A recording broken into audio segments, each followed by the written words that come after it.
real level with you.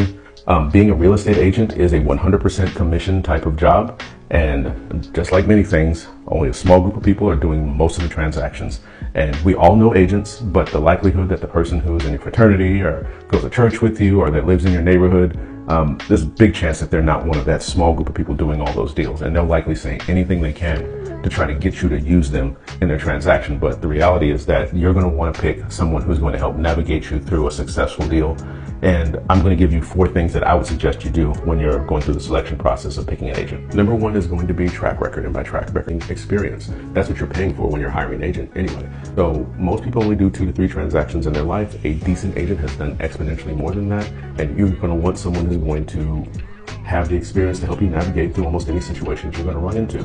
And unfortunately, this cuts out your part-timers. I myself was a part-timer when I first got into the business, but I was just buying rental properties for me and my family and a couple of friends. But I quickly realized when I was starting to try to represent people in selling their home or buying a home that they'd be leery about trusting this giant transaction, someone who didn't even see it fit to make this their full-time job. No one is trying to fund your side hustle, man. Okay, number 2 is availability. On the flip side of this, there are super agents who do upwards of 100 to 120 deals a year, which is great. It looks awesome on the leaderboards, but you've got to think that if you're one of 10 or 12 clients that they have, unless you're a big dollar buyer, then you may not get the hands-on experience that you think, and they might push you down to one of their lackeys and you're back to getting someone trying to make their bones on your transaction.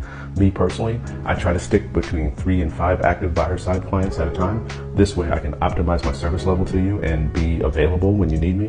Number 3 is communication style. I feel like this is super important. Are you one of those people who has to speak with your agent or see them in person? Or are you somebody who doesn't want to see their agent and will just like to speak via text or email?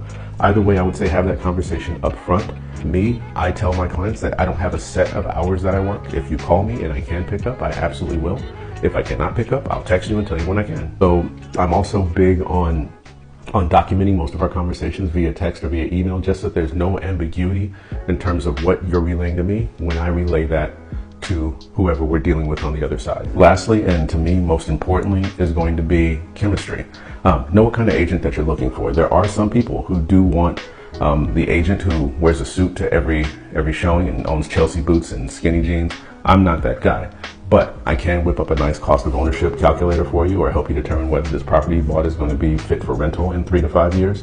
I can't plug you into the Atlanta social life, but I am a more what you would call an investor style ROI focused type of agent. So again, it just depends on what's important to you. Choosing an agent is a big deal. It can help make or break a transaction. And so I would say do your homework and choose wisely.